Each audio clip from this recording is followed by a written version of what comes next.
third person hat is Skipper Linger with his speech entitled, "Won't You Be My Neighbor?" of Mr. Rogers fame. Please welcome Toastmaster Tim Linger.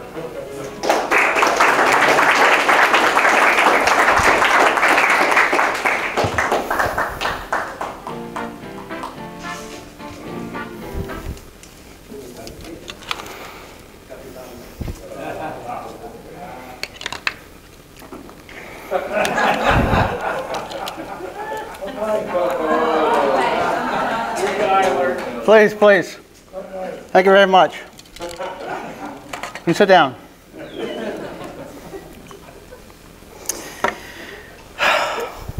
Skipper Tim. Please call me Captain Tim, and you'll be my first mates. So let's start off with this. Write this down. September 30th, the Winter Park Scenic Boat Tour. Oh, write this down. I'll wait. Thank you. $12. We're going to set sail at 5 o'clock for a 1-hour tour. A 1-hour tour.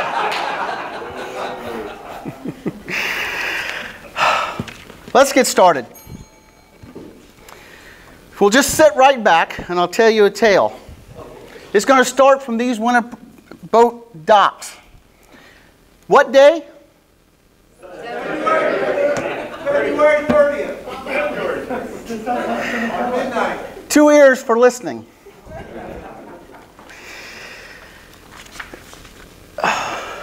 The tranquility of this boat tour, the nature, the serenity, the calm, the peace. Oh, I'm sorry, I got distracted. I'm glad you could all be here today. This is the longest continuously running attraction in the entire state of Florida since 1938. Cypress Gardens doesn't have a chance. Gone, anyway. Oh, what was I supposed to be? Yeah. Given in the third person. All right. Third person. This is your captain speaking. As we set sail today, I want you all to look to your left. No, seriously, look over to your left. On these banks was a grand hotel that was built in the late 1800s. 250 rooms. Picture that. The front porch facing the lake was so long, it would extend from here to Carlos Benitez's house, which is more than 2 football fields away. 600 feet of front porch. Grand hotel. Presidents such as Benjamin Harrison, Grover Cleveland stayed at this hotel. Wealthy would stay. People would come down from New York. Unfortunately, in 1902, it burnt to the ground. Some say to this day you can smell the smoke. You can feel the flames. Some say it's...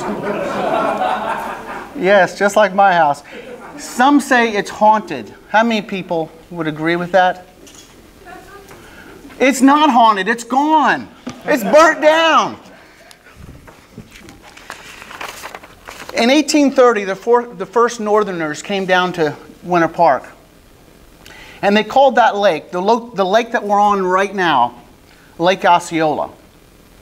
Chief Osceola of the Seminole Indian fame would camp along the shore. So out of respect to him, they named it Lake Osceola.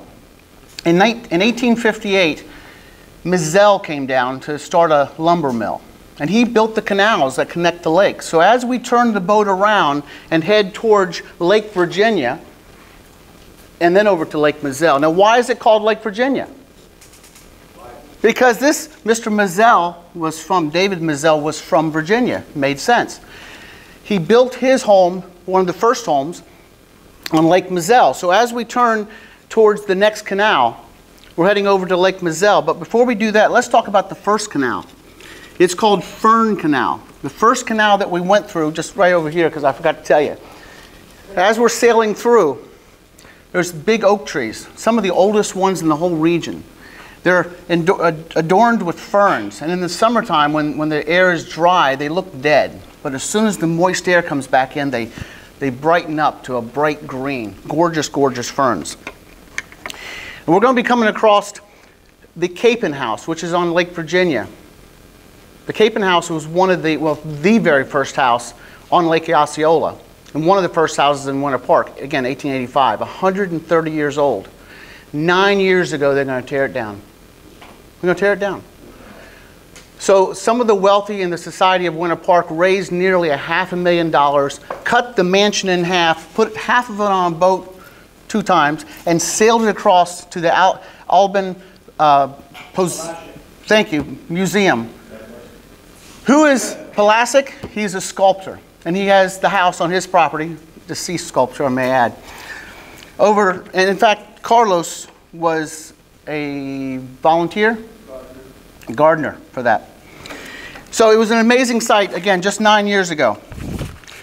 Over on Lake Mizell, where David's house was, well, actually, let me back up again. As we're heading towards Lake Mizell, on Lake Virginia, to the right, you can see Rollins College. Everyone look to your right, over there. You know, it's a $12 boat tour. If you're not going to pay attention to the scenery, there's no refunds, by the way. Now, the reason I asked you to bring your own bottle, by the way, you can bring your own bottle on this cruise, is because if we don't make it, at least you won't feel anything. Now, the area over here is called Dinky Docks. Why is it called Dinky Docks? Because when the train ran through Rollins College, the train tracks were on sandy soil, and sometimes the train would tip over and derail. True story. The students would lift it back up because it was a dinky line. It was called the Dinky Line because it was a dinky train. But in the 60s, they disbanded the train track and they built docks. They call it Dinky Docks. Now you know. Yep. Some of the famous people that have lived or currently live on the lake is David Mizell, Charles Morse, Fred Rogers, Mr. Rogers. His house is still there. He graduated from Rollins College. Sir Paul McCartney, condo. Doc Rivers, basketball fame. Alan Pulaski. Harvey Massey, philanthropist, entrepreneur. James Gamble Rogers, architect, builder. Built many of the houses, quite a few of the houses on the lake. Every single one of them are on the National Historic Registry. Every single one of them.